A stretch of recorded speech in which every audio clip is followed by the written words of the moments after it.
پورے چینل کے ذریعے پتہ ہونا چاہیے لوگوں کو کہ یہ ڈاکٹر ذاکر نائک صاحب جو ڈاکٹر ہیں تو انہوں نے کسی دینی سبجیکٹ میں پی ایچ ڈی نہیں کی ہوئی ہے. ٹھیک. دوسری بات جو انہوں نے وسیلے کے حوالے سے کہی، وسیلہ قرآن و سنت سے ثابت ہے. قرآن مجید کی سورہ مائدہ میں اللہ تبارک و تعالیٰ ایمان والوں کو مخاطب کر کے فرماتا ہے یا ایھا الذین آمنوا اتقوا اللہ وابتغوا الیہ الوسیلہ، اے ایمان والو تقوی اختیار کرو اور اللہ کے دربار میں پہنچنے کے لیے وسیلہ اختیار کرو، اللہ کو حکم ہے.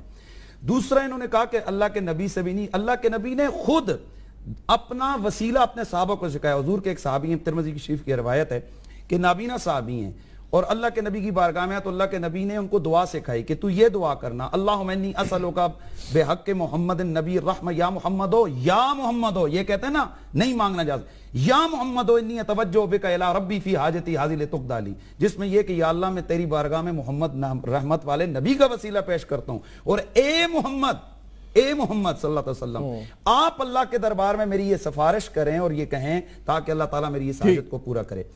شفاعت کے حوالے سے اللہ کے رسول سے استغاثہ کرنا یہ رسول اللہ کے صحابہ، اہل بیت اور پوری امت کا متفقہ اور مشترکہ عقیدہ ہے. دعا اپنے لفظ کہا کہ حضور سے دعا ہم اللہ کے سوا کسی سے نہیں مانگتے کیونکہ دعا عبادت ہے اور عبادت اللہ کی ہوتی ہے.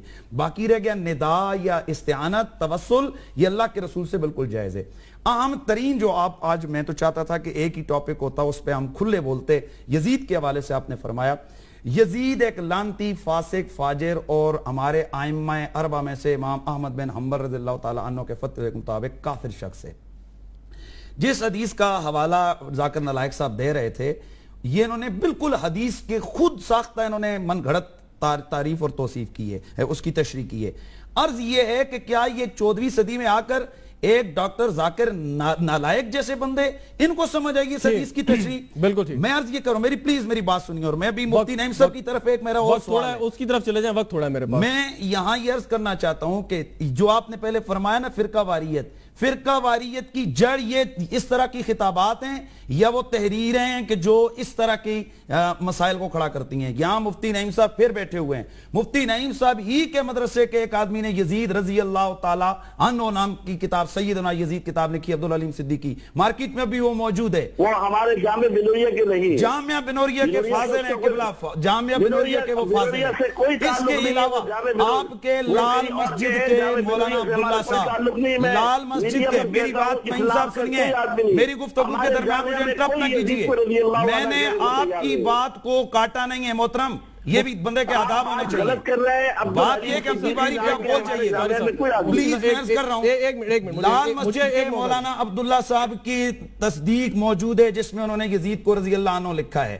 اب مجھے بتائیے کتاب حیات سیدنا یزید اب بھی مارکیٹ میں موجود ہے، اگر آپ کہتے ہیں ہم نیٹ سے اس کو ڈاؤن لوڈ کر کے بھی آپ کو دکھا دیتے ہیں. ایسی کو عرض یہ کر رہا ہوں کہ ایسے لعنتی فاسق فاجر جو اللہ کے رسول کی اہل بیت کی کلیوں کو کاٹ کے کربلا کی سرزمین میں پھیرنے والے ہیں، ایسوں کو جب رضی اللہ رحمت اللہ کہا جائے گا تو بتائیے کہ اس پر بندوقیں نکلیں گی یا نہیں؟ علامہ صاحب میں ایک منٹ آگے بات کرتا ہوں. میرے سے تو لے لیں یزید کے متعلق کیا نظریہ ہے، مجھ سے آپ پوچھ نہیں رہے، انہی کی بات پر یقین کر رہے ہیں کہ جامعہ بنوریہ کے فلاں نے لکھ دیا فلاں نے لکھ دیا. صاحب آپ ہی کے لوگوں کی کتابیں موجود ہیں یزید کی مدد کے اندر، قصیدے موجود ہیں مدد کے اندر، مفتی تقریریں موجود ہیں. قریشی صاحب انہیں جواب دینا. بھائی آپ مجھ سے میرا نظریہ تو پوچھ لیں. مفتی نعیم صاحب کیونکہ انہوں نے آپ کا ذکر کر دیا، میں آپ کو واضح طور پر کہتا ہوں. جی میں آپ کی جانب بات سن لیں، میری بات سنیں گے نہیں؟ جی بتائیے بولیے.